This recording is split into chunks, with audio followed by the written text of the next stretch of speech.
What's up, Chicago? It's the CHGO Sports Podcast presented by PointsBet. Use promo code CHGO when you sign up to get 2 risk-free bets up to $2,000. I'm Kevin Kaduk, CHGO head of content, here today with Adam Hoge and Luke Stuckmeyer, and this is the general CHGO Sports Podcast. So if you're listening to this in your CHGO Bears feed or your CHGO Cubs feed, remain calm. We like to upload into these feeds when we involve your favorite podcaster like Adam or Luke, and we hope you'll stick around. We do this every Thursday at 12:30 live on YouTube, so grab your lunch and come on in. If you're watching us right now, make sure you hit that subscribe button so you get notified whenever we do go live. And we've been doing this 3 weeks now, and it's been really great, and we appreciate everyone's support. But how are you doing today, guys? Good. Love the sweetness. Thank you. Very nice. That is nice. That is nice. I'm not going to lie. I had to calm down the first time it popped up in my feed. I was like, well, wait a minute. This is in the wrong spot. No, okay. No, I understand why we're doing this. It's podcast strategy. We're trying to give as much CHGO goodness to people as possible. So hopefully people get accustomed to it and get used to us. Like, we're going to switch people in and out. It's been a little tough because the Blackhawks and Bulls guys have been so busy doing their pre- and post-game show. So Slackers. We've been leaning on Luke. Let's be honest. Luke and I are the only guys that have been on here all 4 weeks. But that'll probably change once you guys get into the teeth of the Cubs So you're season. Kicking me out? Is that what's happening? All right. You're welcome anytime, Luke. So, it's Thursday, March 24th. Adam, you and I think last weekend were starting to peruse those StubHub sites, looking for maybe a chance to see our Wisconsin Badgers over at the United Center just up the road here. That did not happen.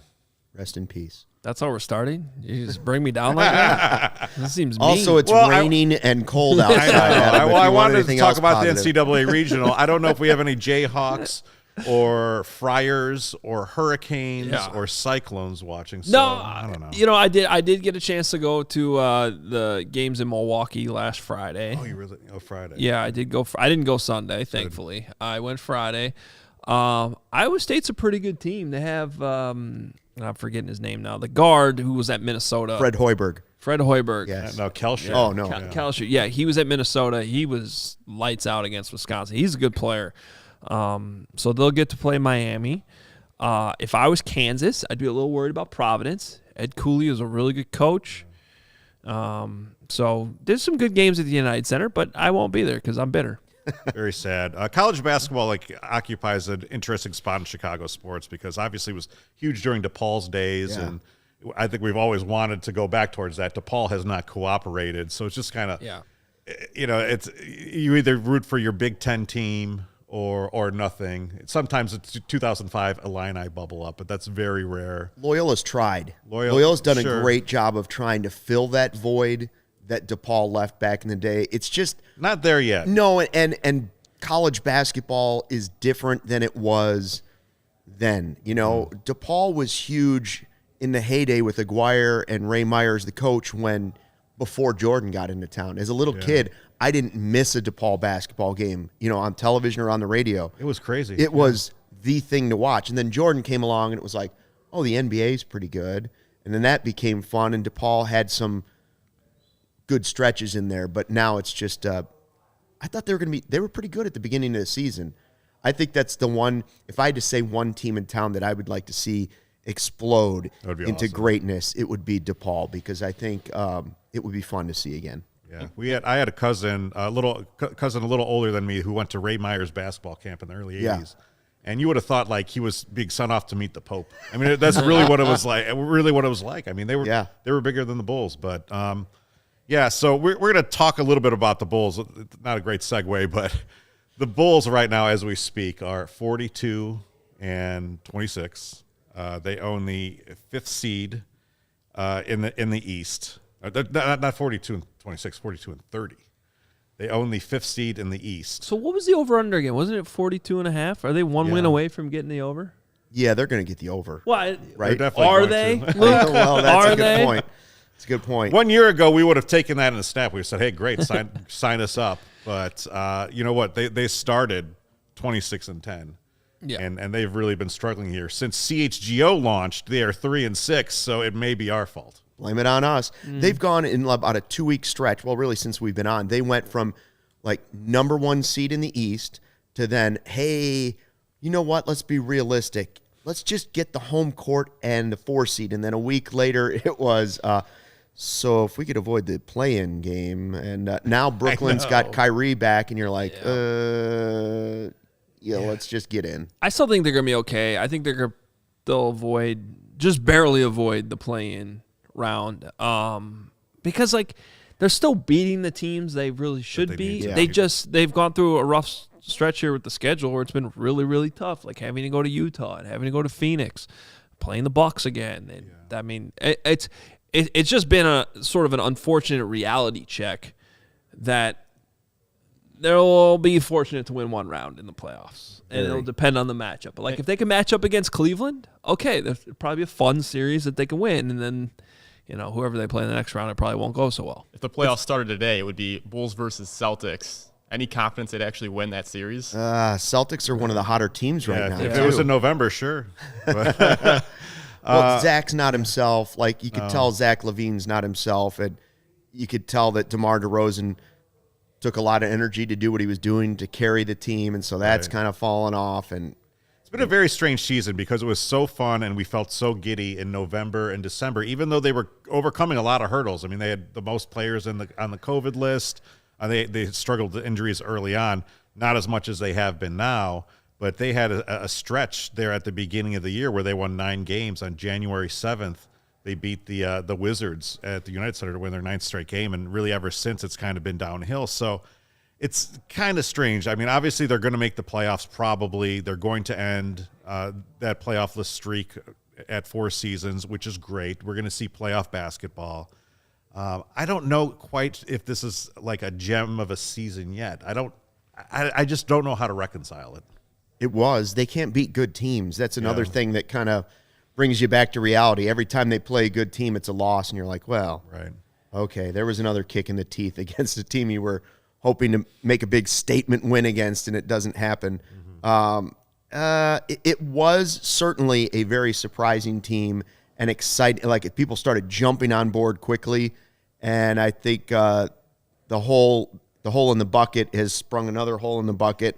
There's another hole in the bucket, dear Liza, and there's another hole over here, and now you got a lot of water coming out. I still think it's a successful season. I think we got to keep expectations in order, and I actually did expect a significant step forward. I bet the over on the wins myself, but that's right where they are. And so that's kind of what I expected. So I can't say it's been disappointing. It's disappointing based on what they did early, where they surprised everyone to such an extreme level. Because I certainly didn't expect they were going to be the 1 seed in the East. No. So when they're sitting there at 26-10, you're like, whoa. There were a lot of puffy chests around town then. That was a surprise, though, to get off to that sort of start and have DeMar playing at an MVP level. But that, I think, was...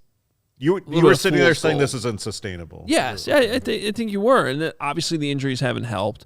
But I'm content with them. I'd still like to see them win one playoff series, because that could help them going forward, just getting that experience and understanding what that feels like. But I'm content, and I think that would help Zach LaVine a lot too, because he hasn't really had that opportunity. So is it a successful season if they just get to the postseason? I'm going to say no because of the start. I think they've got to win a playoff series. Yeah, it'd be a disappointing season if they don't win a playoff series. I think it depends on the matchup. Because if it is the Celtics at this point, you see the direction the two teams are going on. I don't know. It seems a little unrealistic. If they did play one of those upper echelon teams, though, let's say they did get bumped into that play-in game and then had to play one of the beast of the East, and they played them, but if they played them to 6 or 7 games, then I think that could be a successful season. Agreed. But let's see what the fight looks like in the playoffs. Let's see how they play. But I'm willing to accept this season as a significant step in the right direction. Yeah. Because we have seen a lot of awful Bulls basketball, and it is just nice to have them relevant again. I'm not saying that should just be the minimum expectation, but I'm okay with this being that stepping stone. Now, that raises the bar for next year, and they better improve on it. Mm-hmm. But with all the injuries, I mean, we're talking about Lonzo Ball not being out there. Zach LaVine's clearly, like you said, Luke, not himself. DeMar DeRozan's probably worn out at this point, and I think Caruso's still hurt, you can tell. Yeah, Caruso's not. I mean, we're talking about all the key players here. Yeah. So it doesn't seem fair to hold them to the standard that we did when they were 26-10 when everybody was healthy. Well, one way you could consider it a successful season is, I think, go back like 2 years, or when the new regime took over. They were trying to convince. They had a job of trying to convince a big free agent someday this was a destination you would come to, because all of a sudden the Bulls had become this spot where people used the Bulls as a bouncing ground to get a little more cash somewhere else, and nobody ever came here. You know, they got DeMar, and he wasn't. People were saying it was the most overrated free agent signing out there. So now they've built a team where teams around the league can look and say, "Huh, I wouldn't. If I'm a free agent, the Bulls are now attractive." So in that way, they've built a successful stepping stone for the future. They still have to find that one guy that's going to put them over the top, probably. Yeah, definitely. Well, I think that it's kind of we talked about this kind of coming after a lot of down seasons, and today's topic is the most surprising Chicago sports seasons. And I think if we kind of look at the teams we're going to talk about, I think the common thread is they came after seasons that really weren't all that great, and some were worse than others. But I just kind of want to sit here and reminisce about some of the teams that kind of came out of nowhere, and really kind of what sticks with everyone. And we've kind of gone through some, and I think this is going to be a cool walk down memory lane, and we have some experiences, and that some of this was really when we were coming up and when sports maybe meant the most to us. So I'm going to start off with the 1998 Cubs. And you want to talk about a team that was coming off a horrid season.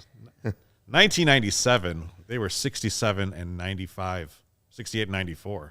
Mm-hmm. And they had started the year 0-14.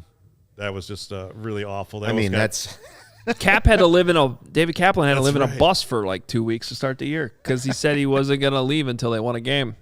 They almost got no hit by Alex Fernandez in that opening losing streak. Harry Carey dies in February of 1998. That's right. I forgot about that. Right before the season, yeah. And they didn't make a lot of improvements to that team. No, they just started winning eventually. Sammy Sosa made some improvements. Oh, come on. Yes. Give Mickey Morandini more respect. They added Mickey Morandini, Jeff Blauser, but they also added my favorite Cub of all time, Rod Beck. Yeah. Oh, Rod Beck, also rest in peace. Yeah. Yes, for sure. Also lived in a bus a lot, if I remember right. Really? I think when he was in Iowa, and he would live in an RV. And, yeah. Down by the river. Right.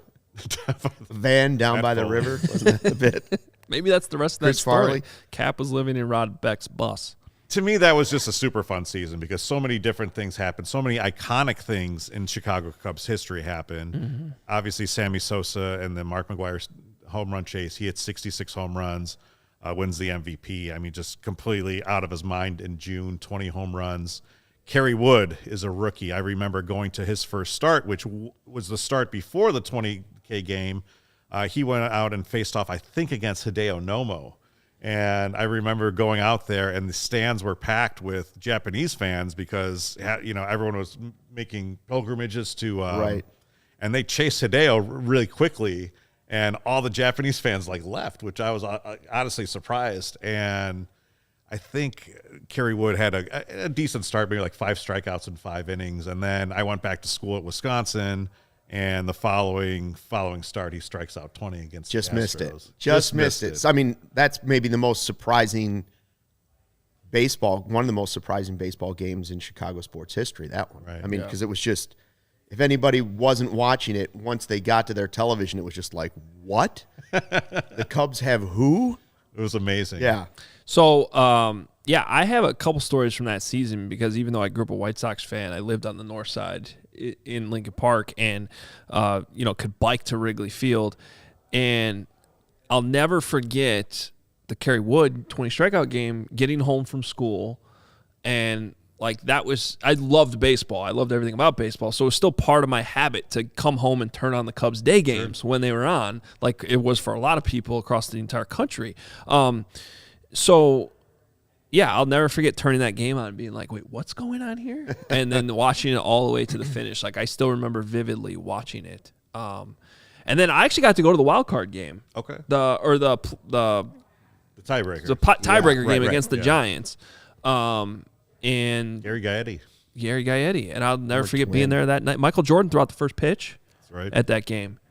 I have such a different experience with that team because although I grew up a Cubs fan my whole life, I was working my first job in the Upper Peninsula of Michigan. My first TV job, I was probably doing weather at that point and news. Okay. And so I would see the games, but there was a lot going on in my life, and I was excited by it. For me, that team was surprising, but not as much as the 84 Cubs for me personally. 83, they were 71 and 91, and then Dallas Green hands it over to Jim Fry, and they tear down the roster. They trade Bill Buckner. They add Dennis Eckersley as a starter at that point. They trade for Sutcliffe midseason. That turns out he wins the Cy Young. They added Bob Dernier. They added Sarge before the season. They reshaped the entire team, and they went from a 71 and 91 team. The Sandberg game happens. He pops onto the scene as the MVP, and they go all the. That was, for me, that's the most surprising season in Cubs history because what they went from to all of a sudden having an MVP, and for the first time in my life, they were a real team. It wasn't just coming home and turning on the baseball game that was in the background. So for me, it was the 84 Cubs. The 98 Cubs were fun because of Sammy, but it was a different time in my life. That 84 Cubs team, that almost seems to be like that. It had been 39 years since they made that 45. Yeah. So it's almost kind of like the next time the Bears get good and get to the Super Bowl, it's almost might be a similar feeling. Yeah. I was a little too young. I remember that was probably the first really season I started watching the games on WGN, and there was a little bit of me like, oh, hey, why aren't cartoons on? But then it was like, hey, look at Harry Carey. This guy's a cartoon, and that's really kind of what got me into baseball. I remember a little of the 83 Sox team, mostly the playoffs. But How do you spell Morandini backwards, by the way? a lot easier Harry than Vizcaino. certainly would have mentioned that at some point. Yeah. That 98 seed team, though, that was kind of the sweet spot of me being a baseball fan. I was 20 years old. I had some weird job in a warehouse out in Addison. I would listen to the games while I was packing boxes, and then I'd come home and watch the end of the games. And it was just kind of a very special year. And even though it ended in a sweep, at the hand of the Braves, which I think everyone thought was coming, in the NLDS, it still was cool. Well, I think it was that way for baseball fans in general, just because of what was happening with Mark McGwire and Sammy Sosa. That was like the last time it was like as a story was as big as anything that happened in the NFL. Yeah. Yeah, absolutely. And the reason is because like baseball gets so repetitive in like it's more of like the romantic side of it where you just like going to the games, but like you have to be a really, really hardcore baseball fan to really care every single day. But what was going on, especially in June when Sammy hit 21, 22 home runs, whatever the number was, it was like you had to tune in every day to be like, is he going to do it again? Yeah. Like you could not miss. You could not miss an at bat in the middle of the season. Yeah. And I don't know that baseball's been able to recapture that in quite some time. Like at some point, the home run lost its romanticism. I mean, that was like the coolest thing you could do in because sports. it was all fake. It all turned out to be BS. And I don't know. It was pretty exciting. It was fun. No, it was at the time. yeah. But At the time, it was But to then unbelievable. have it years later, just But are you like, as impressed as a home run now in 2022 as you were back then? well, there's a lack No. of there's a trust factor that this is how I feel at least. Yeah. Like I don't trust anything anymore after what happened. Right. And so that's where it's just, and also they're not hitting them at the same pace. I mean, now you're lucky if your favorite player hits a home run every 4 or 5 days. Right. This was Right, like right, every single day, multiple times per game. It was kind of ridiculous. It was insane. We should have was. known something was going I on. think I we think probably we should have did. known. Yeah, we did. All right, let's move on to our next team, the 2001 Chicago Bears, which It's a good team. was it?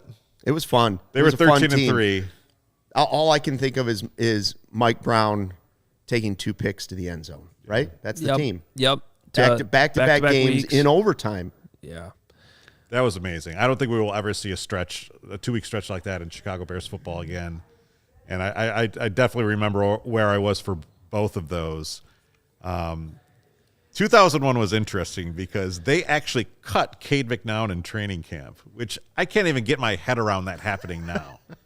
Yeah, a rookie, not a rookie, but a first-round draft pick quarterback cut before he even gets to the last year of his rookie deal. I mean, there have been examples recently where teams have just said, this isn't working, move on. Josh Rosen being one of them, trading them Dwayne Haskins. really quick, but to just cut the guy. Yeah, but doesn't that just show you, put such a spotlight on what a turd Cade McNown really was in Bears history? Like, you want to talk about bad draft picks, he's at the top of the turd list. Yeah, and he's just disappeared. Like, Yes, no one's heard from completely. Cade McNown since. No. He was traded to the Dolphins and then I think again to the 49ers, but he never stepped on an NFL football field ever again, which was interesting. But so Jim Miller steps in, they lose that opener to Baltimore, and then they just rip off all these wins. The only time they lose is, of course, 2 losses to the Packers, which is almost kind of like we talk about fitting. the Bulls not being, it's like the Bulls are doing great, but they're not beating great teams.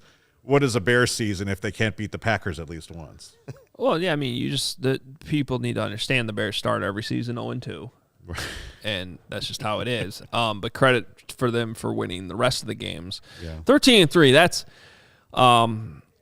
that's quite an accomplishment. But, you look at some of the names on that team, and there was some talent. It was just like Urlacher was just starting to really become He's a rookie, right? Urlacher. Second year. Anthony Thomas was a rookie of the year as a running back. Yeah. Yep. So that Olin Kreutz was part of that team, and I think was a Pro Bowler that year. Marty Booker was still on that team, and they've just really. But it goes back to the quarterback position. Like, they got Jim Miller's best season that year, and they credit to them for making that decision. It's not easy to just cut a first round quarterback and then say, no, we're gonna go with this guy Jim Miller, who before had been a backup. Yeah, and he did pretty well. I mean, there's not very many playoff quarterbacks in recent Bears history. So, but if it's Urlacher's second, he's coming off Rookie of the Year, Defensive Rookie of the Year. Mike Brown was second. Was he second that year in that? Was. I don't know. He might have been I'm pretty sure he was top 3. okay. They also had James So he had Williams, talent. He Ted had talent. Washington on that team. Yeah, and the thing that sticks out with that is they had been really bad. I mean, the late 90s was as bad as it gets people think the Bears are bad now. Like, they don't know what it was like at the tail end of those Wannstedt years. And, I mean, fan apathy was very low. I remember in 2001 wanting to go out and buy Bears gear, and it was honestly a challenge. I mean, you obviously didn't have things like Fanatics, but I remember going to Sports Authority and Sport Mart trying to find Christmas gifts that year, and there wasn't Bears stuff at the stores. Like, it had to catch up. I had a girlfriend at the time. She somehow ended up gifting me with a David Terrell jersey. Nice. I no longer have that jersey. Why not? Nor the girlfriend. No? So, but yeah, so then they get in, they actually get the bye. They go up against Philadelphia stop me if you've heard this before, but it was actually not as close of a game as 2018. But Hugh Douglas comes out and just actually, I think straight up murders Jim Miller. They actually had to excavate him from the turf that game. And you remember who scored the only touchdown for the Bears that game? In that game, Yeah, Against the Eagles. he's a Wisconsin friend of ours. Ahmad Merritt did. Ahmad Merritt. Yes. Wow. Yes, Ahmad Merritt did. You could have given me 3 weeks to get that answer. I never I would have think it's pulled that. if it's not the only touchdown, it was the first touchdown. I think the only reason I know that is, and shout out to Ahmad, I used to play basketball with him, and Ahmad Merritt will remind you that he scored the only touchdown in that game. So As he should. Just Yes, like I mean, Wani, he should. like Yeah. Wani will always point out to you. You know who won the last road playoff game for the Bears? Who the head coach was? Dave Wannstedt. that's right.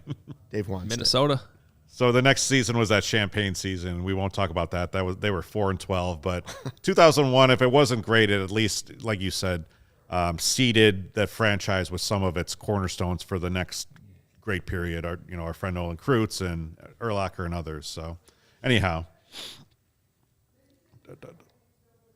the best way to support CHGO is to download the PointsBet app and use code CHGO when you sign up. If you do that right now, you will get 2 risk-free bets up to $2,000. You can use it at the Chicago regional games if you want. That's not it. If you make a $50 or more first-time deposit, you will receive a free CHGO membership, which unlocks all of our web content, and you'll even get a free shirt of your choice from the CHGO locker. That is $2,000 in free bets, a free CHGO membership, and a free t-shirt from the CHGO locker, all for making a $50 first-time deposit at PointsBet. If you have any questions, you can email us at pointsbet@allchgo.com, and we will help you out. PointsBet is your home for live in-play betting, and it just got even better. Introducing PointsBet's new feature, live college basketball same-game parlay. For the first time ever, you can build the perfect live same-game parlay only with PointsBet. Combine your favorite bets anytime during the game. You want more? You can also boost your live same-game parlays. Watch live, parlay live, and boost live with PointsBet. And now there's online sign-up is available in Illinois. You can download the PointsBet app right now and register your account from start to finish, all from your phone. Plus, during PointsBet March Madness, all users can earn up to $100 in free bets. During each round, just place a $50 pregame wager and get a free $20 live bet to be used for that round. So what are you waiting for? Once the game starts, don't just bet. Live your bet life with PointsBet. Gambling problem? Call 1-800-522-4700. All right, let's move on to your team. Which team we got next? Southside. Oh, yeah, I've heard of them. Are we going 2000 or 2005? Well, let's do chronological. Yeah, okay. So 2000. They're two different teams. They really are. Yeah, they are. No, Well, Who's on the 2000 Sox? you had my foggy. Frank. You had Frank Thomas, obviously. Yeah. And he freaked out. I mean, he had unbelievable. OPS Blackjack over McDowell, 1,000. right? Yeah. Still on 2000? Okay, so he was gone by then. Your rotation was James Baldwin, Okay. Jim Parquet, Mike Soroka, Kel Eldred, who had This is very surprising. career year, and Kip Wells, who was the up-and-coming phenom who really didn't work out. I think they ended up trading him to Pittsburgh, I want to say, right? Did they get John Garland back for him or something like that? Something like that. I have to look that back up. And then Mark Burley ends up making his debut that year. And talk about guys coming out of nowhere as surprises, 38th round draft pick. Yeah. And he was really more of a reliever that year. Of course, he would end up having a great relief moment in 2005 in the World Series. But by then, he was obviously established starter. Yeah. And Harold Baines getting 68 plate appearances on that team. So 95 wins for that team. I'll also never forget the thing that kind of sparked their season was the fight against the Detroit Tigers in April. And that was a fight to end all fights. Everyone was fighting the Tigers back then, too. Every AL Central team had a fight against the Tigers, but the Sox one was awesome. Like, if you want to call that up on YouTube after this, don't go now, but that is worth your 5 or 6 minutes. So sounds like the Tigers were to blame. They certainly were. Don't we have a Detroit Sox chant somewhere that we could? I mean, that fight was bloody. It was like it kept going. It was in like 5 different areas of the field. There's like another brawl going on in right field while there's one on. Like, it was unbelievable. But they kind of played that way the rest of the year, and unfortunately, get to the playoffs and had a pretty quick exit against the Seattle Mariners, which it was very abbreviated. I remember. So that was at the tail end of them just getting their teeth kicked in every single year by the Cleveland Indians. The year before, they finished 21 and a half games behind the Indians, and they were in second place. I mean, the Indians were just a juggernaut. And I think that season, everyone was just kind of waiting around to see if they were for real. They had a 7-game road trip where they went out to Cleveland, and then they had 4 games against the Yankees, which at that time was the Yankees. Right. They swept all 7 of them. Yep. And they came back here. It was a Monday night. Cleveland was here. And I don't know if they still do the half price tickets on Monday, but that used to be like a huge thing. It was unbelievable. I mean, you could go to games for like $9 and still sit on the 100 level. And that's like when we would always go because it was affordable. And I remember we went, and that was a hard ticket. It was sold out. I mean, everyone was just welcoming him back. And Bartolo Colon pitches for the Indians, and they chase him in like the 5th inning. And Nancy Faust is still there at the time, and she kicks in with that organ, and it was just the na was just thundering. I mean, it was the only time I've heard it matched since is like when they used to chase Zambrano during a crosstown classic. Do they still do it? Because I've always a little bit. Yeah, but I know Nancy's not there, but no, they still play it. That as a kid, I went to some Sox games. Yeah. And that was the highlight of the amazing, game, wasn't right? it? I'm trying to think. I think they played it in the playoff game too, like the last game they the played. one that they won. No, yes, that was Yeah. loud. But I think they actually snuck it in there somewhere in the last game when they were getting killed. Oh. And I was like, No. I don't But think so. I you don't gotta know. Yeah, read the room. That's something when they're doing well, even during the regular season. I don't know why the Sox wouldn't do that all the time. Because I think they mostly do. from my childhood, that's my positive memory. It has of. to be the right thing. It has to be a packed ballpark. Oh, yeah, everyone's yeah, got to yeah. be in the game. You Yeah, just yeah. can't do it in April when people are off. But those eating opportunities churros. could be coming this year, Sure. and I would like to see that more for the Sox. Hear it more, I should say. Harold Baines was on that team. Yeah, what'd you say? 68. He had 68 plate appearances as a 41-year-old.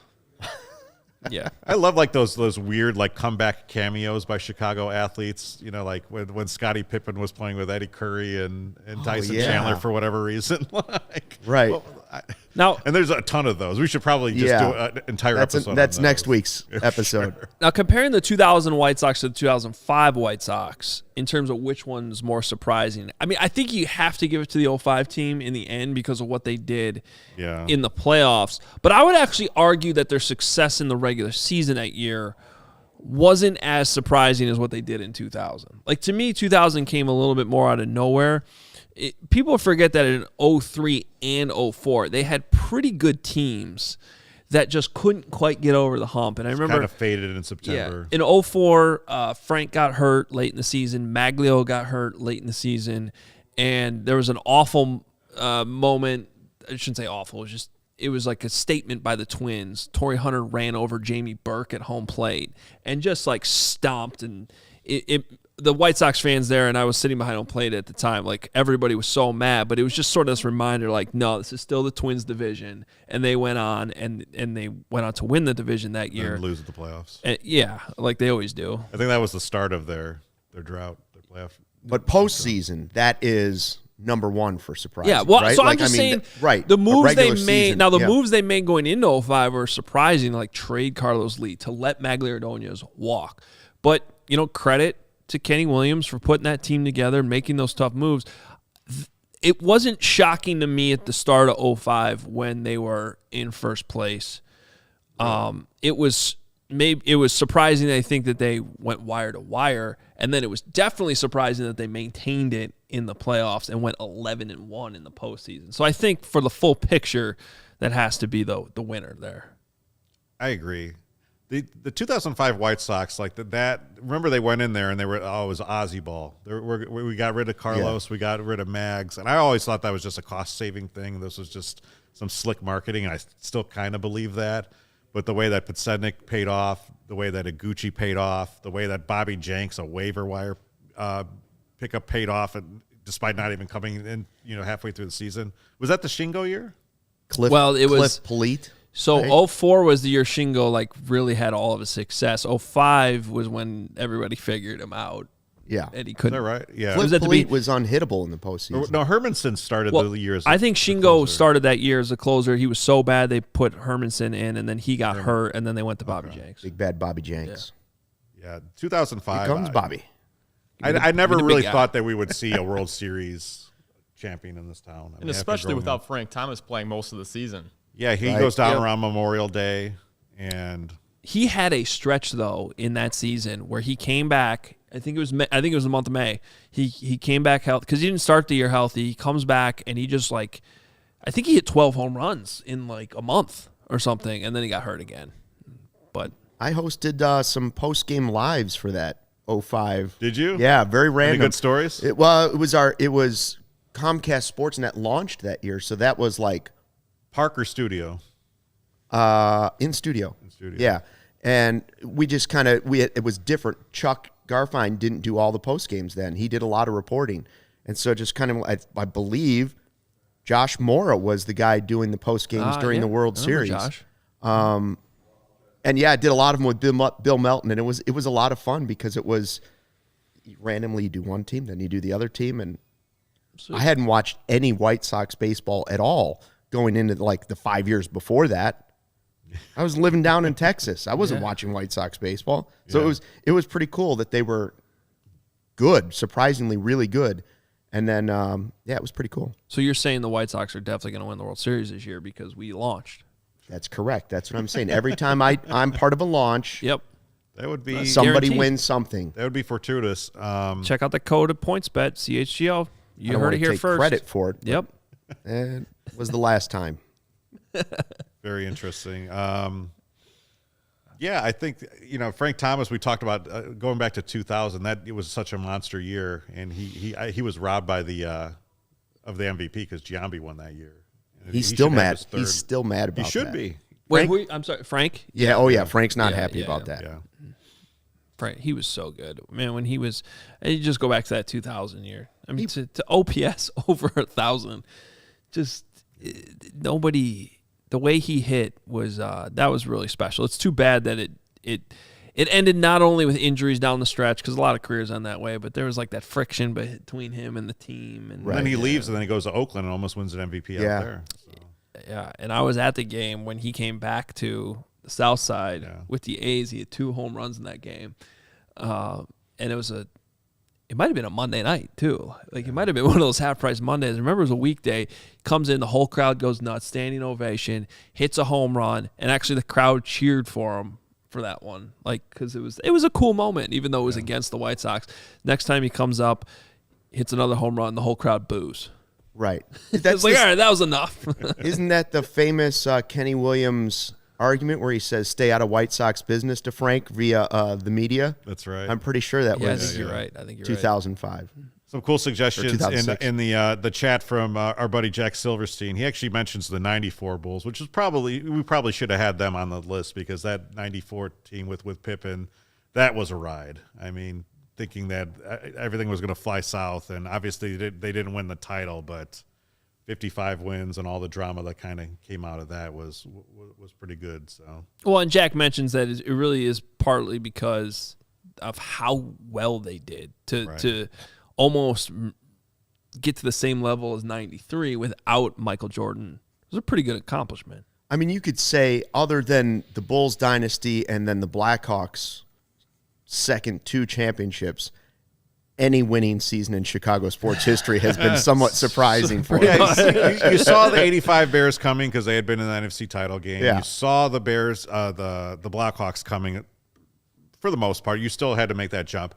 I would say, and we're going to get to this team after this break, but I would say you saw the 2015 Cubs company. We could talk more about that later. Yeah, I'll say it was early. Hey, guys, our next partner here that we've been talking about is a product that I've been using literally every day. I started taking AG1 from Athletic Greens because, like a lot of us, I didn't have time. I wanted better gut health, more energy, and optimized immune system. Now I've been taking it for 2.5 weeks or so, and I love it. It doesn't taste like it's one of those super healthy things, It's good. It's kind of mild, tropical taste. I look forward to taking it in the morning. So what is it? 1 scoop of AG1. You're absorbing 75 high-quality vitamins, minerals, whole food source superfoods, probiotics, and adaptogens to help start your day right. A special blend of ingredients supporting your gut health, your nervous system, your immune system, your energy, your recovery, your focus, and very important for me, your aging.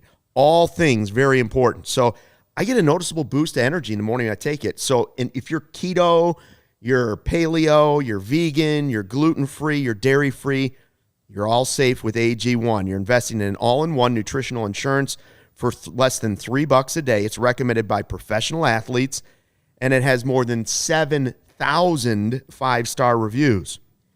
So right now, it's time to reclaim your health and arm your immune system with convenient daily nutrition. Just 1 scoop in a cup of water every day. That's it. No need for a million different pills and supplements.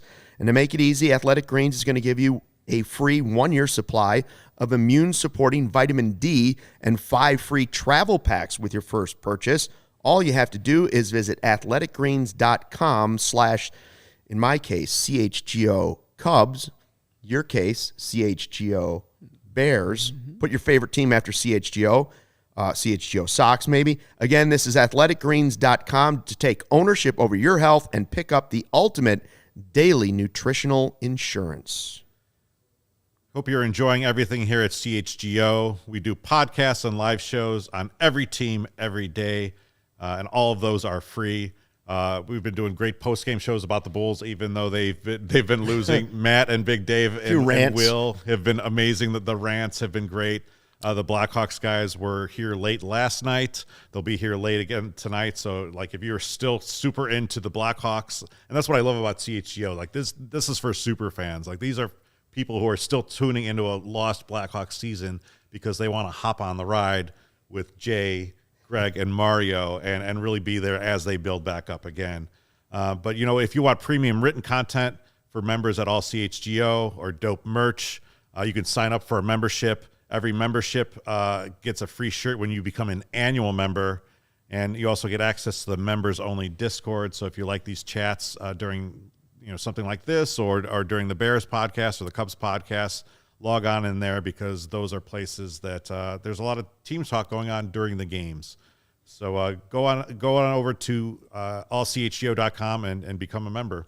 All right, let's move on and finish this off. We're talking a little bit more about recent history here, and before going to that break, we mentioned the 2015 Cubs. Yeah, and I know, look, a lot of things had to go right. Anthony Rizzo had to work out. Jake Arrieta had to become the most amazing pitcher in a year and a half stretch ever.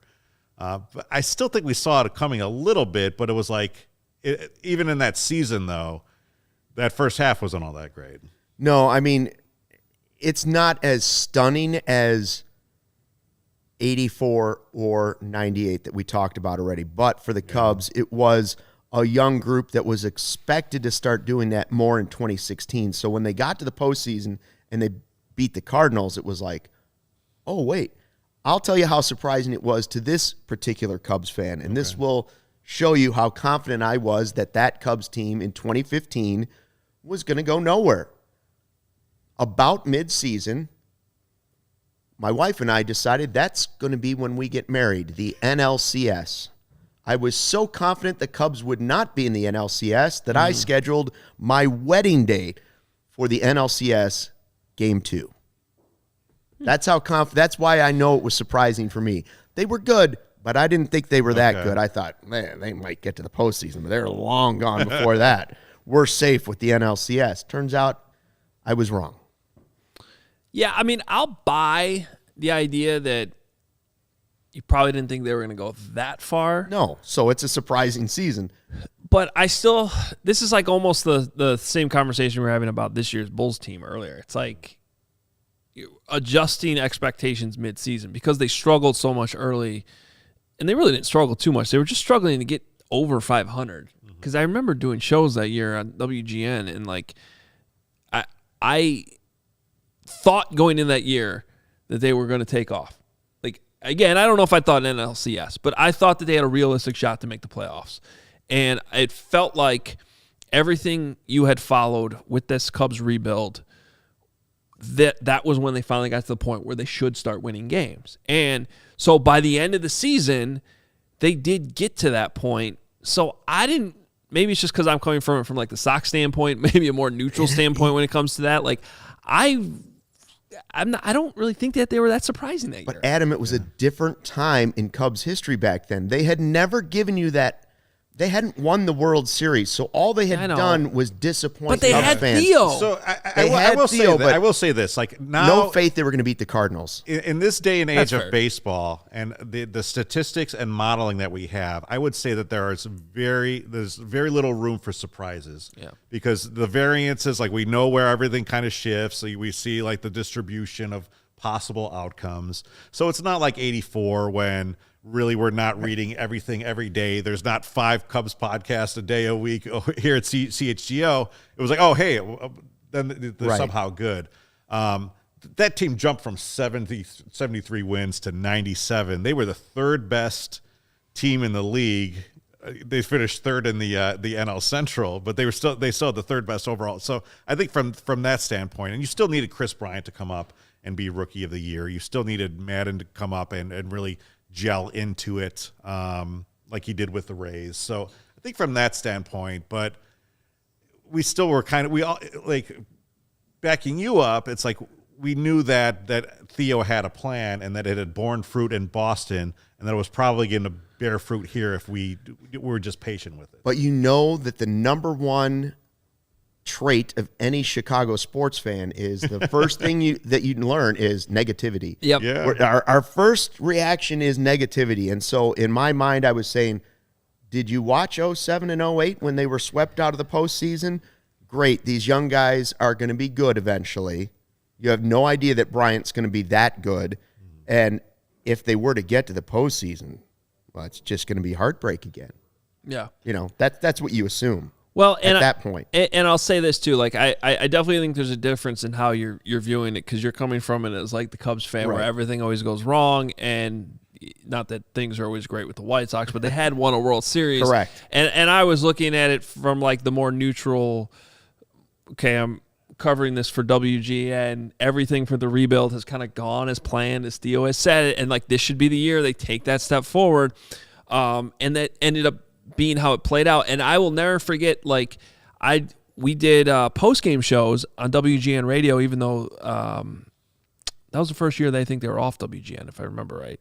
But we were still doing post-game shows, and they get swept by the Mets, right? Right.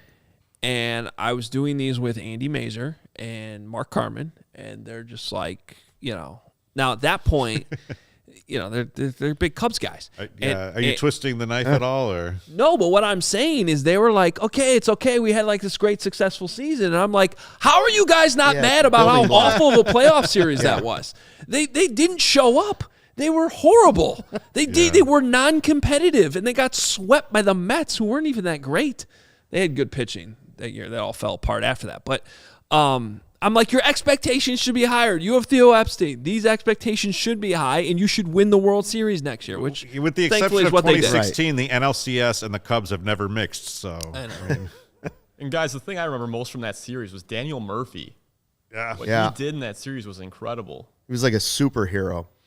It totally was. The evil kind. You got beat by Daniel Murphy. Yeah. So, all right, let's move on to the 2018. We got two teams left. I'm keeping a surprise team here for you guys because But the 2018 Bears. This is the most recent one up until this other one, but everything kind of went right there. 13. Yeah. They were 13-3. 12-4. They could have been like 15-1. They lost two awful games that year. They lost to the Giants. They lost to the Dolphins. Both games on the road. The Dolphins game, Brock Osweiler started. Yeah, and let's say that the Hail Mary against the Patriots lands. They were 1 yard away. Kevin White's. Could you imagine if that team had finished 15-1? Kevin White. Then they would be by far like the most surprising team on this list. The finish was surprising too. Yeah. Well, it wasn't surprising. Actually, that part to me was not surprising because if you watch the whole season, they had kicking problems the entire time. People forget about the game where Cody Parkey hit the upright 4 times against the Lions. I didn't forget about that. If that's not a warning sign, I don't know what is. Yeah. Like, they should have been working from that point on to replace the kicker, and they really did. I think 1 week they brought in some guys for a tryout, and it was more so just to motivate him. I had so much fun else. I had so much fun that season though because it had been so long, and it was built around defense and takeaways, and it was just everything that we loved as a Bears fan. It was like, okay, maybe Trubisky can work out, and they were just winning the games and then going in and punching people in the mouth, and it's everything we think Bears football should be, but really lives up to. Yeah. I had a blast. Club dub. Club dub was big then. And I think rocking Club dub. It was actually open a lot that year. And I think so much of the fallout of these last 3 years, and it just has really been rooted in that disappointment that did not turn into being a 2015 Cubs type of launching pad or 2008, 2009 Blackhawks type launching pad. It was just a standalone season, and really kind of when you look back, it's kind of like the 2001 Bears in a lot of ways. It really is. And they trade for Khalil Mack right before the season starts. They have one of the, to your point about how they could have been 15-1. They should have won that game against Green Bay to start the year. They blew that game. Also, second half was surprising. Well, right? There were a lot of surprises. They would have had a first round bye. So then the Rams would the Rams have come here for the divisional round? No, I think they would have gone to LA. I'm saying if they were 16-0. Oh yeah. Oh yeah, that would have happened. Well, yeah, you would have had a bye, and you would have had somebody come here. I actually predicted them to go 10-6 that year. I thought that they were going to take a step forward. That was I think I made that prediction right after the Khalil Mack trade. You knew their defense was going to take a big step forward because Vic Fangio had been here already, and they had built that thing up. They managed to keep him. So you were thinking, all right, that side of the ball is not going to take any type of step back. Trubisky with Matt Nagy, this, NFL Coach of the Year. Yeah, NFL, you're right. Surprising now when you look back at it. In reality, you go back and really look at it, the offense didn't really take off. It was gimmicky. They had pieces like Tariq Cohen was fun. Allen Robinson helped. But as a whole, the offense really wasn't that good. Trubisky they were living off short fields, takeaways, living off everything the defense was giving them at that point. So it was a special season. In hindsight, it is definitely a very surprising season when you look at how everything else went. That was the season that Trubinsky guy had the big game in Tampa Bay, right? Didn't he have was that his 6 touchdown game? Oh, that was at home. Year? It was against Tampa. Yeah. It was here. But it was at Soldier Field. Yeah, Trubinsky was good that day. That defense was horrible. Was Lovey still the coach of the Bucs in that game? It might have been right after they fired him, I think. I don't think so. Dirk Cutter was, I think, probably the head coach. Yeah, Trubisky looked good that day, that's for sure. No question about that. All right. So this has actually been mentioned by Jack in the chat, and we talked about this during yesterday's meeting. But the 2021 Chicago Sky. Oh yeah, we talked about the 2005 White Sox. The surprise ended in a championship. The 2021 Chicago Sky. There was huge expectations when they signed Candace Parker for the homecoming. She gets hurt. Rolls her ankle early on. Misses a few games. They start off 1-7, and then they have a good stretch, and then they kind of just trade off wins and losses, and then I was paying attention. Last year was kind of really the first year I started paying a little bit. I actually started paying attention right after the pandemic when Allie Quigley had the horse competition on ESPN. Right, That was the only thing to watch, and she beats Chris Paul and Courtney Vandersloot's there in their backyard. She was hurt at the beginning of the season too, I think. That's right. Along with Parker, they were both hurt, and it was like they had that. It was champions for the first time in franchise history, championship expectations, and 1-7, and you were like, so then they're the worst team in the league. They get into a position right where they're in those weird opening round playoff games in the WNBA where I think they've gotten rid of this now.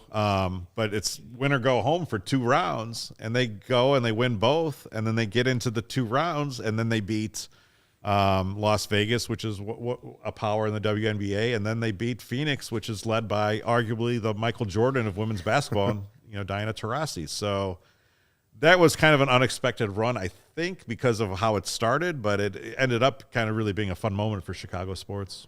I mean, I think it's going to change the way people look at the Chicago Sky. Already has changed the way that people look at the WNBA in Chicago and the Chicago Sky, and ticket sales are going to be totally different now. And yeah, it wasn't surprising because they had added Parker, and that gave the headline of, Sky going for it all. This can be their player. But when they started that poorly and she was hurt and you didn't know how bad it was kind of like, this is another Chicago. Again, the old bitter Chicago in me was like, just another Chicago sports story. Here we go. So it was surprising for sure. Man, it was fun.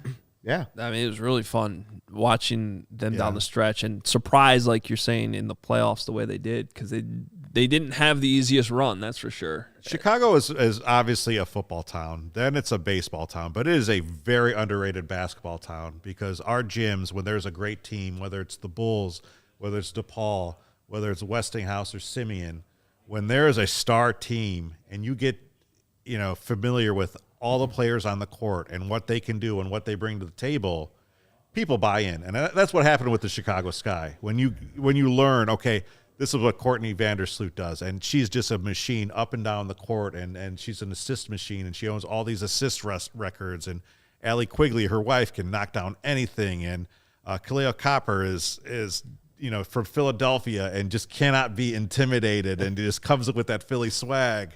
And then what Candace Parker brings. To me, it was very exciting, and like you said, it was really a watershed moment for that franchise, which had been looking for one since its inception in 2006, 2007. Well, and piggybacking off what you just said, I realize like from a fan perspective, it might be more of a football or baseball town, but I would argue that in terms of playing sports, this is a basketball town. Yeah. Like that Agreed. there's no question that's the sport that Chicago has the most talent in. Hoop dreams. Yes, absolutely. Go I mean, back it goes to hoop back, dreams, yeah. which is why I think it's always frustrating. I just saw Herb Lawrence walk in here that the Illini can't have more success because there's just this pipeline that should be going south to Champaign, and it's going to Michigan State, or it's going up to Wisconsin or wherever, and that would be really frustrating because They're going to Memphis. Like, look who just won the state title this year: Glenn Bard West, Glen Ellen. Like, who would have thought that a team from Glen Ellen would be able to put together that great of a team? They lost one game to LeBron James kid over at Wintrust, and that was like you pick any pocket of Chicago or the suburbs, there's probably a good basketball team that someone can point to and say, I remember that team. Yeah, absolutely. There's just so much talent. So to me, it's always been and always will continue to be a basketball town. Well, we appreciate the Illinois teams letting Frank Kaminsky escape to Wisconsin. So I was I'm staying out of this. All right, that's it for this week's CHGO podcast. Thanks for joining us. Make sure you follow us on Twitter, CHGO_sports, and check out those memberships. We'll see you here next Thursday at 12:30.